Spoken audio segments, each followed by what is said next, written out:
So hello guys, welcome back to another video, welcome back to my channel. आज मैं आपके लिए एक ऐसा कंटेंट लेके आया हूँ। वैसे टाइटल थंबनेल में ऑलरेडी आपने देख लिया है, तो ज़्यादा सस्पेंस भी नहीं क्रिएट कर सकते हम यूट्यूबर, लेकिन फिर भी बाइक के बारे में कुछ चीज़ें बताना चाहूँगा कि इंडिया में बहुत ही ज़्यादा रेयर बाइक है, बहुत ही कम है, और जो हैं उनकी डिमांड बहुत ही ज़्यादा हाई है। बिकॉज़ इंडिया में अभी ये डिसकंटिन्यू है, आ नहीं रही है, इसी वजह से इसके प्राइसेस भी बढ़े हुए हैं और डिमांड भी बहुत हाई है because of its performance.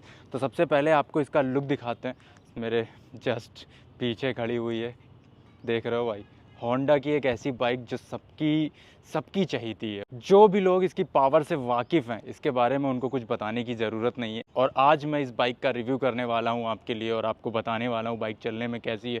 Because upon first time life मतलब इंटायर लाइफ में पहली बार हम CBR RRR चलाने वाले हैं। सो गाइज़, जैसा कि आप देख पा रहे हो, हमारे पास है इस टाइम होंडा की HRC RRR, समझ रहे हो। और ये है अपने गोल्डी भाई की, दिल्ली में रहते हैं और अभी अभी उन्होंने नई ये मंगाई है।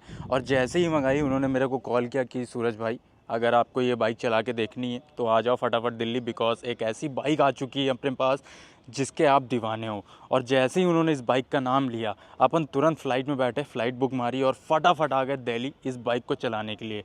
तो आप समझ सकते हो कि मेरी क्यूरियोसिटी कितनी ज़्यादा है इस बाइक के लिए। इस बाइक को अभी तक मैंने कभी भी राइड नहीं किया, जिसकी वजह से बहुत ज़्यादा मन था इसको राइड करने का। और इसकी पावर ऐसी है कि क्या ही बताऊँ गाइस। मतलब लुक देखो, यहाँ पे डिस्प्ले, ये होंडा की ब्रांडिंग, सामने से इसका लुक देखो, क्या लगती है यार, बहुत ही ज़्यादा खूबसूरत और ख़तरनाक। हालांकि अगर बल्क के रूप में देखें तो उतनी ज़्यादा बल्की नहीं दिखती है ये किसी एंगल से, बट जो पावर है वो एक नंबर है भाई, कोई बीट ही नहीं कर सकता। और ये बाइक मुझे लगता है, अभी तक मैंने वैसे राइड नहीं करी है, लेकिन राइड करने के बाद ज़रूर ये कह सकूँगा कि ये एक ऐसी बाइक है जो अपनी S1000 RR के भी चीथड़े उड़ा सकती है। सो सबसे पहले आप इसकी सारी चीज़ें देख लो, दाएँ बाएँ लुक सारा, स्प्लिट सीट्स, पीछे से इसका लुक, और इस टाइम इसमें जो एग्जॉस्ट लगा हुआ है SC प्रोजेक्ट, ये भी आप देख लो, क्या बात है। टाइटेनियम का कलर यहाँ पे आप देख सकते हो। और इस बाइक में बहुत सारी ऐसी चीज़ें हैं जो दूसरी बाइक से टोटली डिफरेंट हैं। मतलब ऐसी ऐसी चीज़ें हैं जो मैंने पहली बार किसी बाइक में देखी है, इंटायर लाइफ में पहली बार देखी है। सबसे पहले हम आपको इसकी चाबी दिखाते हैं। यहाँ पे आप देख सकते हैं इसकी वायरलेस की है ये, और ये चाबी मिली हुई है। हालांकि इसमें आपको की भी मिल जाती है, बट ये की जो है वो टैंक खोलने के या पीछे ये खोलने के काम आती है। बाकी स्टार्ट करने के लिए आपको कुछ नहीं करना है, बस इस चाबी को अपनी पॉकेट में डाल के रखना है ऐसे करके, मस्त। और यहाँ पे साइड में इसका स्विच दिया हुआ है, देख सकते हैं आप, पुश इग्निशन। तो जैसे ही हम इसको पुश करेंगे, यहाँ पे इसकी डिस्प्ले में CBR लिख के आएगा। और ये देखिए, कुछ ऐसा इंस्ट्रूमेंट क्लस्टर आपको देखने को मिल जाता है। अब इसमें बहुत सारी चीज़ें हैं, मतलब इतने इलेक्ट्रॉनिक्स हैं भर भर के दिए हुए हैं कि क्या ही बताऊं मैं आपको। इसमें आपको स्लीपर क्लच मिलता है, व्हीली कंट्रोल मिलता है, लॉन्च कंट्रोल मिलता है, यहाँ तक कि टॉर्क कंट्रोल भी मिल जाता है, इंजन ब्रेकिंग मिल जाती है। ऐसी ऐसी चीज़ें हैं, मतलब व्हीली का एंगल सेट कर सकते हो आप इससे। बाकी यहाँ पर आप देखिए कुछ स्विचेज़ हैं। पहला मोड है, ये ऊपर नीचे जाने के लिए या दाएं बाएं नेविगेट करने के लिए। उसके नीचे यहाँ पे दिया हुआ है इंडिकेटर का स्विच, और फिर आता है हज़ार्ड फ्लैशर। यहाँ पे अगर आप देखें तो हॉर्न का स्विच मिसिंग नहीं है, यहाँ पे हॉर्न का स्विच भी दिया हुआ है। मुझे लगा हॉर्न का स्विच जनरली यहाँ होता है, तो दिखा नहीं मुझे। बाकी मोड है यहाँ पे, और यहाँ पे पास के लिए लाइट है। इधर इंजन को स्टार्ट करने के लिए है, और कोई स्विच इधर नहीं दिया हुआ है। बाकी अगर डैम्पर की बात करें गाइस, तो इस बाइक में डैम्पर आपको नीचे मिल जाता है, जो कि इलेक्ट्रॉनिक है। यहाँ पे आप देख सकते हो, जनरली 1000 cc में ऊपर डैम्पर मिलता है, लेकिन इसमें आपको नीचे मिलता है like S1000 RR। So guys, modes की बात कर लेते हैं। तो यहाँ पे मोड का स्विच है, जैसे ही हम इसे प्रेस करेंगे, यहाँ पे मोड देखिए आप, 1 लगा हुआ है, मोड 2 हो गया, मोड 3 हो गया। अब 1 मोड में बात करते हैं। यहाँ पे कुछ P है, T है, W है, EB है। मतलब इतनी सारी चीज़ें किसी डिस्प्ले में मैं पहली बार देख रहा हूँ। P for power, T for torque, W for wheelie control, E for engine braking. तो सारी चीज़ें आप अपने हिसाब से एडजस्ट कर सकते हो, कितनी पावर चाहिए, कितना टॉर्क चाहिए, व्हीली कंट्रोल कितने लेवल पे हो, और इंजन ब्रेकिंग कितने लेवल पे हो, सब यहीं से सेट कर सकते हो। ठीक है, मोड 1 में ये सेट है। अब मोड दबाएंगे, सारे मोड्स अपने हिसाब से आप एडजस्ट भी कर सकते हो। तो ये देखिए, बाकी ABS के भी लेवल हैं, इस टाइम लेवल 2 पे है। तो ये सारी चीज़ें हैं इस बाइक में। अब ये नीचे ऊपर नेविगेट करेंगे तो ये देखिए, यहाँ से 1 हो गया, व्हीली कंट्रोल 2 हो गया, व्हीली कंट्रोल 3 हो गया, और वो चीज़ यहाँ भी मेंशन होती रहेगी जो यहाँ पे चेंज हो रही होगी। नेविगेट करते हैं हम, और ये बाइक जो है ये देखिए grip angle, date, instrument console, kilometre पर लीटर, ये माइलेज भी यहाँ दिखाता रहता है आपको। उसके बाद कई सारी चीज़ें हैं गाइज इसमें। फाड़ मशीन है भाई, कुल मिला के इतना जान लो कि बहुत ही ज़्यादा तगड़ी मशीन है। सो गाइज इसको ऑन तो कर दिया, लेकिन अगर हमें इस बाइक को ऑफ करना है तो ये बहुत बड़ा क्वेश्चन है कि इसको ऑफ करेंगे तो इग्निशन का ये जो स्विच है इसको ऐसे घुमाएंगे और एक बार और घुमाना पड़ेगा हमें इसे। उसके बाद यहाँ पे 2 बार मतलब कंटिन्यू दबाना है, उसके बाद ये होंडा लिख के आएगा और ये बंद हो जाएगी। लॉक करने के लिए स्टीयरिंग इधर करके एक बार फिर से आप उसको घुमाएंगे और फिर क्या होगा कि आपका स्टीयरिंग भी लॉक हो जाएगा। मतलब की का कोई काम ही नहीं है, यहाँ पे सारा काम कीलेस होने वाला है।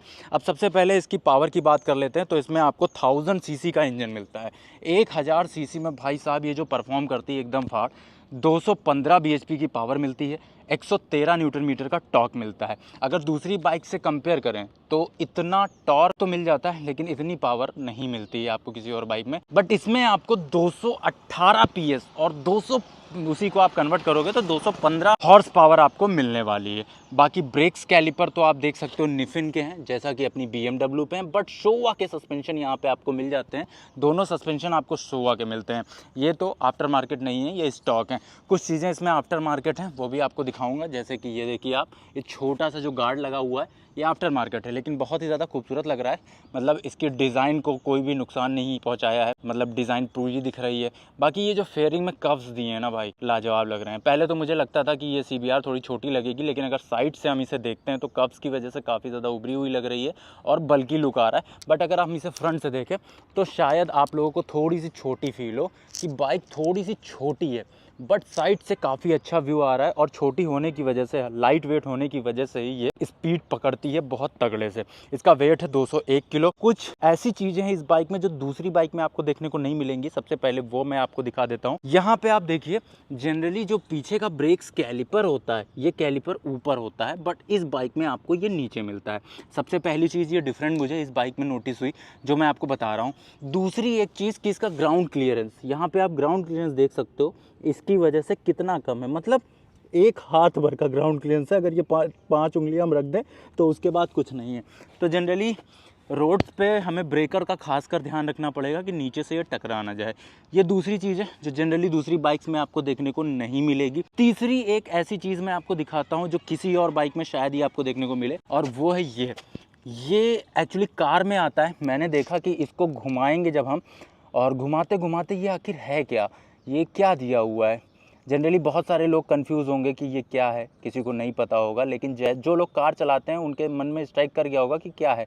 अगर आपको तेल चेक करना है कि कितना है तो आप इससे चेक कर सकते हैं, मतलब मोबिल, इंजन ऑयल। तो ये भी सही चीज़ है, बिल्कुल यहाँ से आप चेक करके इजीली जान सकते हैं कि कितना मोबिल बचा हुआ है। जनरली यहाँ पे इंडिकेटर दिया होता है, हम उससे देखते हैं, गाड़ी को सीधा करते हैं दूसरी बाइक्स में, फिर हमें पता चलता है कि कितना इंजन ऑयल है, सफिशिएंट है, या और टॉपअप करना है या रिफ़िल कराना है। बट इसमें आप यहाँ से देख के आराम से ईजी तरीके से जान सकते हैं। यहाँ पे आप देख सकते हैं होंडा की ब्रांडिंग टैंक पे आपको मिल जाती है।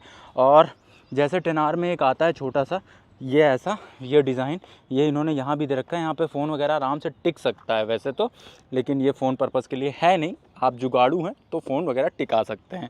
बाकी गाइस, जैसा कि मैंने कीलेस फीचर आपको बताया, ये अगला फीचर है इसका जो किसी और बाइक में जनरली आपको इस साइड शायद ही देखने को मिलता है। अब मैं आपको दिखाता हूँ इसका गियर लीवर। ये गियर लीवर S1000 की तरह ही है, तो मैं जल्दी समझ गया।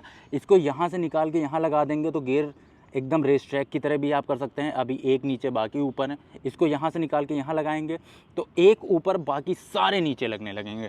सो बिल्कुल जैसे रेस ट्रैक पे जाते हैं तो उसके लिए होता है ये। और quick shifter, auto blipper, slipper clutch, ride by wire facility, ये सारी चीज़ें तो आपको मिलती ही बिकॉज लीटर क्लास में ऑलमोस्ट ये सारी चीज़ें तो आपको देते हैं। ये जितनी बार देखता हूँ मैं स्पेक्स भूल जाता हूँ, बाइक को देखने लगता हूँ। स्प्लिट सीट्स मिल जाती है। 16.1 लीटर का फ्यूल टैंक इसमें आपको मिलता है। टायर की बात करें तो फ्रंट में आपको 120 सेक्शन का टायर मिल जाता है, और रियर में बात करें तो आपको जी हाँ 200 सेक्शन का टायर इस बाइक में देखने को मिलता है। जनरली 190 सेक्शन का बाइक लीटर क्लास बाइकों में देखने को मिलता है। बट 2 हो गई, डुकाती हो गई, CBR हो गई, इन बाइकों में आपको 200 सेक्शन का टायर देखने को मिल जाता है। पीछे से अगर हम देखें तो टेल टाइड इसका चेंज हो, ये स्टॉक नहीं है। बाकी रियर जो लाइट है वो यहाँ पे आप देख सकते हो। बाकी गाइज ब्रेक्स की बात करें तो यहाँ पे आप देख सकते हो ये एडजस्टेबल हैं लीवर सारे। इधर वाला लीवर एडजस्टेबल नहीं है, काफ़ी पुरानी बाइक है तो उस टाइम एडजस्टेबल नहीं आता होगा, बट इंडिया में अब तो आ ही नहीं रही। और एक चीज़ मैं आपको बता दूं कि ये CBU यूनिट है। ये चीज़ कैसे पता चली हमें, ये देखिए यहाँ पे जो लिखा हुआ है वो इंग्लिश में नहीं लिखा हुआ है, तो ये बाहर का मॉडल है, इंडिया में नहीं बनता है। ये बाहर से मंगाई हुई बाइक है और बाहर से बन के आई है। तो मतलब हम उम्मीद करते हैं कि इसका जो इंस्ट्रूमेंट क्लस्टर है, इसका जो मीटर है वो अनलॉक्ड होगा, 299 पे जाके रुकने वाला नहीं है। अब ये तो चलाने के बाद पता चलेगा कि बाहर भी ऐसे कोई नॉर्म्स ना आते रहे हों उस टाइम जब ये आई थी कि 299 पे जाके लॉक हो जाए। अदरवाइज मुझे तो उम्मीद है कि एस 1000 RR की ये धजिया उड़ा सकती है। सो गाइज, इस बाइक के लिए अपन लखनऊ से दिल्ली ऐसे भागते हुए आए हैं ना, ऐसे भागते हुए आए कि हमको ये चलानी है भाई, ये चलानी है, मतलब चलानी है, क्योंकि हमने कभी नहीं चलाई है। और आपका भाई मतलब इतना बाइक एंथुसियास्ट तो है कि जो चीज़ चला चुका है उसमें चलो ठीक है चल जाता है, लेकिन जो चीज़ अभी तक राइड नहीं करी है, हर इंसान का एक सपना होता है कि अपन डे बाय डे ऊपर बढ़े। वैसे ही बाइक्स में भी जब हम RS चलाते थे तो हमारे लिए ड्यूक 390 सुपर बाइक थी। जब हम ड्यूक 390 चलाए तो हमारी 600 सीसी बाइक बढ़िया बाइक हो गई। पहले निंजा 400 बढ़िया बाइक हो गई, एकदम तगड़ी भागती है। निंजा 400 चलाई तो हमें लगा कि 600 सीसी चलानी चाहिए। 600 सीसी चलाई तो वाह क्या पावर है, लेकिन जब 900 सीसी चला ली तो क्या पावर है, मतलब बात वही है, क्या पावर है, क्या पावर है, समझ रहे हो। उसके बाद जब हमने टेनार चलाई, क्या पावर है, ये दूसरी बाइक्स के लिए था गाइस, लेकिन जब हमने चलाई S1000 RR तो S1000 RR के लिए हमें कैसा फील आया था पता है, आज भी वैसा ही फील आता है, क्या पावर है। वैसे ही इस बाइक के लिए फील आता है, भाई क्या पावर है, समझ रहे हो।